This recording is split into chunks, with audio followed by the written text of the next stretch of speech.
Okay. Good morning to everyone. I'm DISHINDRRAN from Group 2. Today, we want to present about our mini project Algebra. So, the first question is Arif plays FBKT soccer. He makes a goal 65% of the time he shoots. He's going to attempt 2 goals in a row in the next game.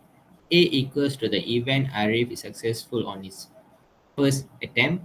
Probability A is 0.65 and B equals to the event Arif is successful on his attempt.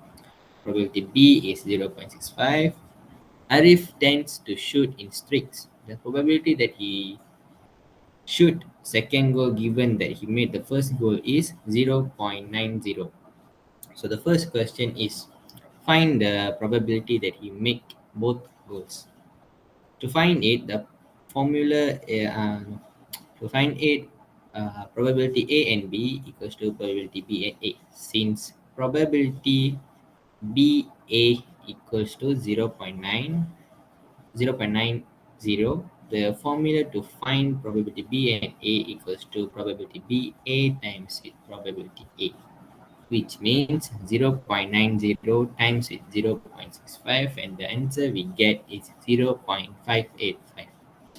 The conclusion is Arif makes the first and second goals with probability 0.585.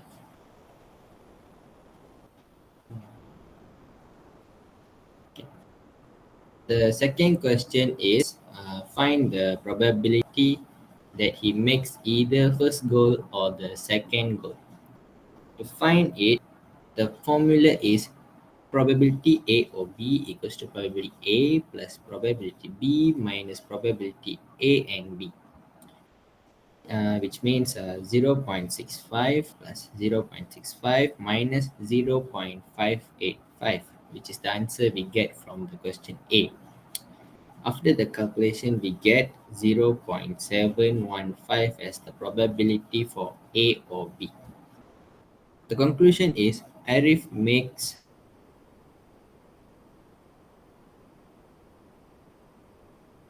either the first goal or the. Thank you.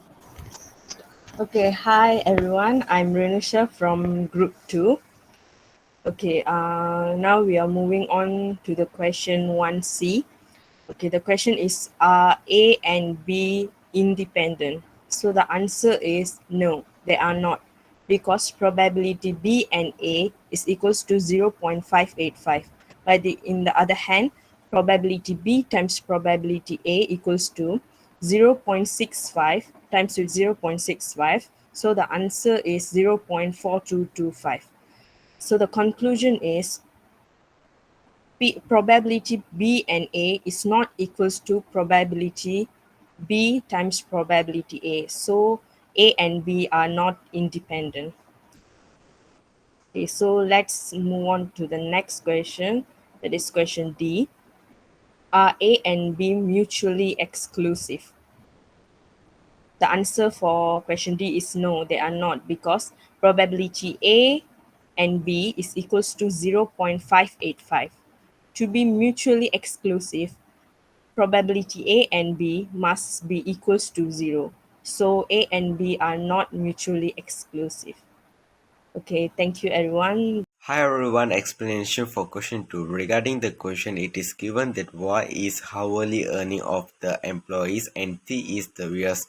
It's modeled by this equation, which is Y equals to 0.78 T plus 15.2 and also T less than 5. So first of all, identify the hourly earning, which is Y for each year from 2015 to 2020 by substitute the t-value, which is 0 to 5 in the given equation.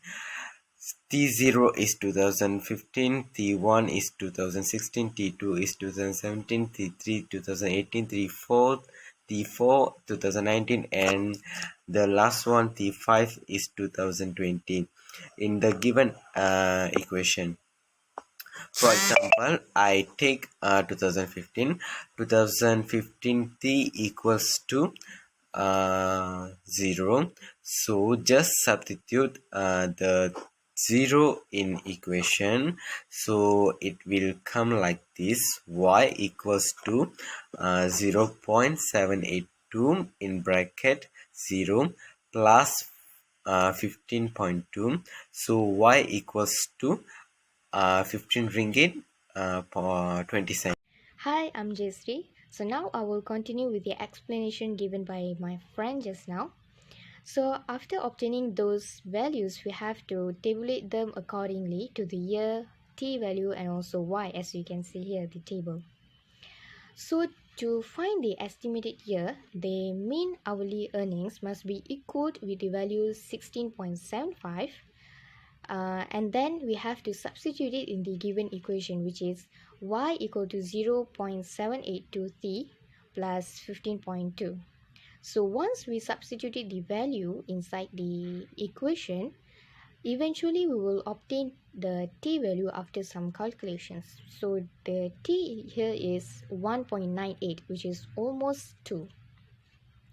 So based on the drawn table, when t is 2, the mean hourly earnings, which is y, was 16.76.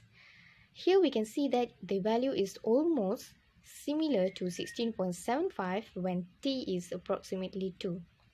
We can conclude that y is 16 ringgit 75 cent when t is 2. So the estimated year is 2017.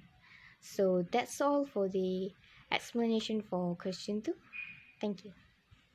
Hi everyone, we are going to present question number 3. So company A SIGAMANI wants to maximize the profit for porcelain cubicle and platinum cubicle. Porcelain cubicle yields a profit of RM150 per unit and platinum cubicle yields a profit of RM2 per unit. The constraints are the combined production level should not exceed 1200 units per month. The demand for platinum cubicle is no more than half the demand for porcelain cubicle. The production level of porcelain cubicle is less than or equal to 600 units plus 3 times the production level of platinum cubicle. So for the question A is model the equation for maximize profit and each constraints involved. So to begin with, we have to label S. We have to let porcelain crucible as X and platinum crucible as Y. So to get the equations involved, we should look at the constraints. The first one is the obtained production level should not exceed 1,200 units per month, and the equation is X plus Y not larger than or equal to 1,200. The second one is the demand for platinum crucible is not more than half demand for porcelain crucible.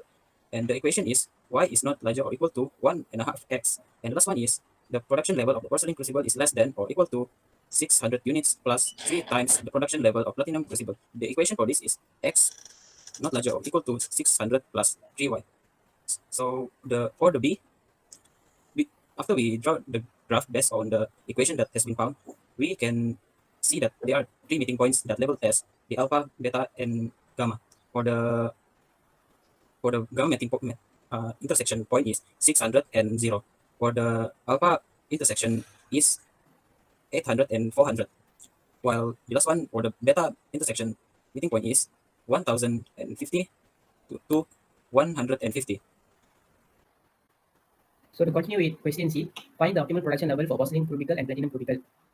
The point gamma is 600 and 0. So to find point alpha, we have to use the equation x plus y equals to 1200 and x plus 1 over 2x equals to 1200, then x will be 800 and y will be 400. So the point alpha is 800 and 400.